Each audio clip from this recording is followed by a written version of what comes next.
Hello guys, welcome to our channel maths concept academy. मेरा नाम रवि। मैं आपके लिए मैथमेटिकल कंटेंट और साथ ही साथ केवीएस की अपडेट लेके आता हूँ। ये वीडियो केवीएस अपडेट से रिलेटेड नहीं है। सबसे पहली बात, बहुत सारे बच्चे हैं जिन्हें केवीएस के एग्जाम में सफलता नहीं मिली है। उन्हें पता चल गया उनके मार्क्स से कि वो केवीएस में इंटरव्यू कॉल में नहीं आ पाएंगे, जो कि बहुत बुरी बात है। अब ऐसा बिल्कुल भी नहीं होता कि जिसको ऐसा मौका नहीं मिला है, जो फेलियर हुआ, उसने मेहनत नहीं करी हो। बहुत सारे और भी फैक्टर होते हैं, ठीक है। चलो मान लिया कोई सा भी फैक्टर हो।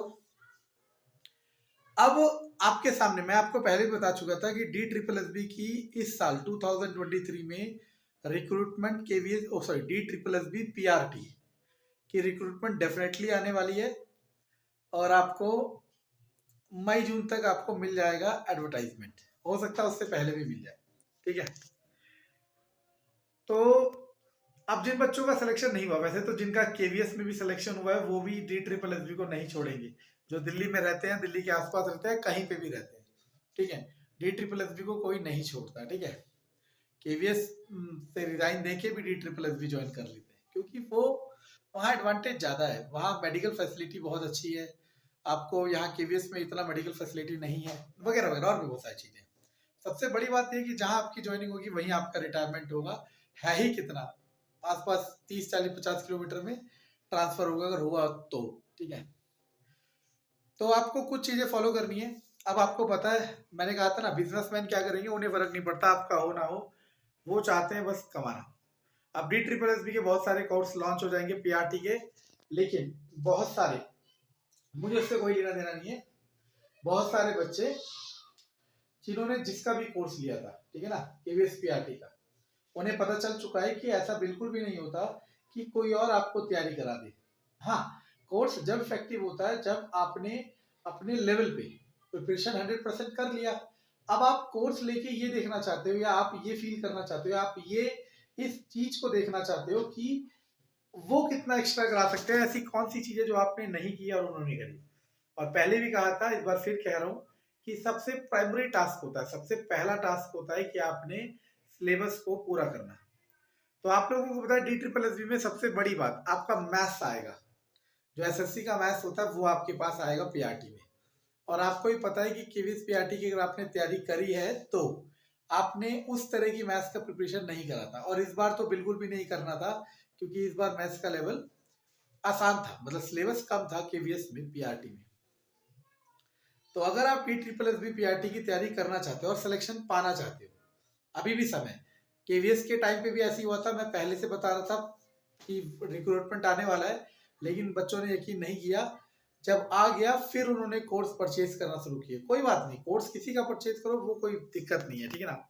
मेन दिक्कत ये है कि आप उन पे ब्लाइंडली ट्रस्ट कर रहे हो। ब्लाइंडली ट्रस्ट का मतलब है कि आपने अपनी प्रिपरेशन नहीं की, आपने सिलेबस नहीं देखा, आप ये नहीं देख रहे कि आपको सबसे पहले खुद से क्या करना है, और आप सोच रहे हो कोई थर्ड पर्सन आपको, किसी भी कोई भी थर्ड पर्सन कि आपको सिलेक्शन दिला देगा। सिलेक्शन आपको सिर्फ आप ही दिला सकते हो और कोई नहीं दिला सकता।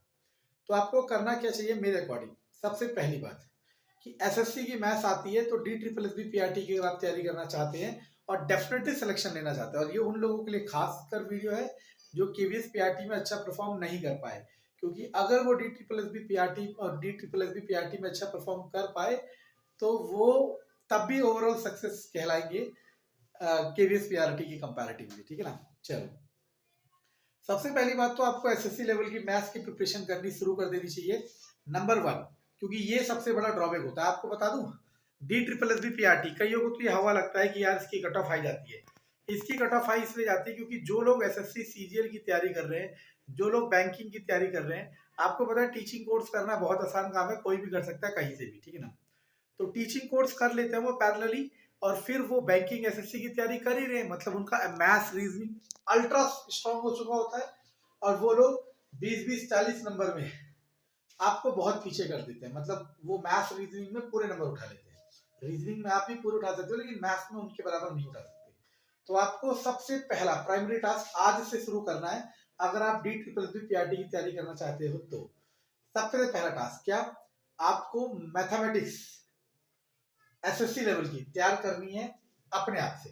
अपने आप से कैसे तैयार करोगे इसका रास्ता बताया तुम, क्योंकि आप लोग सोचते हो कि कोई दूसरा जना तैयार करा देगा, जो कि गलत है।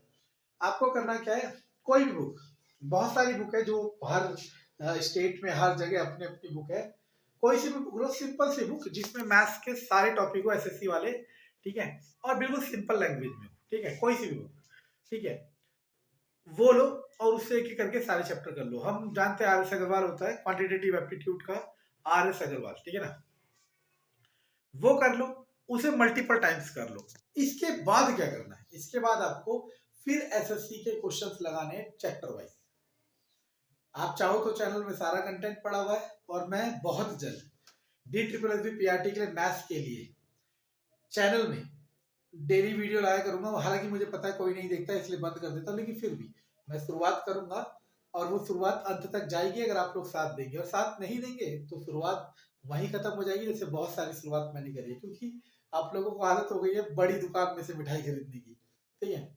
चलो दूसरी बात, सबसे पहले डी ट्रिपल एस बी का पीआरटी का जो सिलेबस है, प्रीवियस रिक्रूटमेंट जो भी हुई है उसमें सिलेबस उठाइए, क्योंकि D triple S B PRT में बहुत कंपटीशन मिलेगा, इसको मान के चलो, ठीक है ना।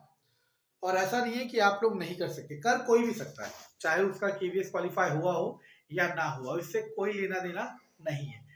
आपको जो भी सिलेबस लास्ट रिक्रूटमेंट का था डाउनलोड करो, मिल जाता है आसानी से हर जगह, और फिर उसके अकॉर्डिंग सारे टॉपिक खुद से पढ़ लो। 1-2 महीने अपने आप को दो, सारे टॉपिक पढ़ लो, पेडागोगी सेक्शन के जो भी आपका टीचिंग सेक्शन है उसके, और मैथ्स वगैरह कर लो। उसके बाद किसी का भी कोर्स लेना ले लो, फिर आपको वो कोर्स मदद करेगा।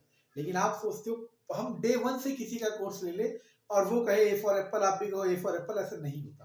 पहले अपने लेवल पे आपको तैयारी करनी है, उसका सिलेबस जो भी सिलेबस मेंशन है उसे खुद से करना है, और करने के बाद फिर कोर्स ज्वाइन करना है, चाहे किसी का भी करो, ठीक है ना। और याद रखना, अगर आप किसी को बिल्कुल तुर्रम खां समझ रहे हो तो ये आपकी गलत फहमी है। इस बार जिन्होंने जिसके भी कोर्स लेते, जिनको आप बहुत बड़ा मानते हो, उनका प्रेडिक्शन बहुत गलत हुआ, ठीक है ना।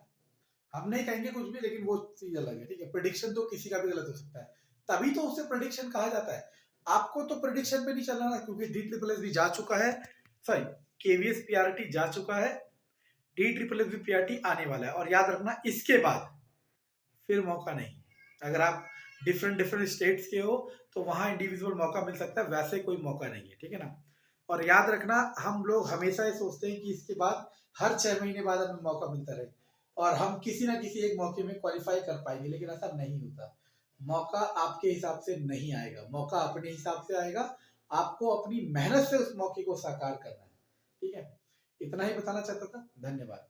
अगर मैथ्स का वीडियोस चाहिए डी ट्रिपल सी पीआरटी का डे 1 से स्टार्टिंग से, तो मैं आपको करा सकता हूँ, कमेंट में बताइए, और लाइक करिए, सब्सक्राइब करिए, शेयर करिए। नहीं करते तो कोई बात नहीं, आपके 8-10 मिनट खाए, उसके लिए माफ करना। धन्यवाद।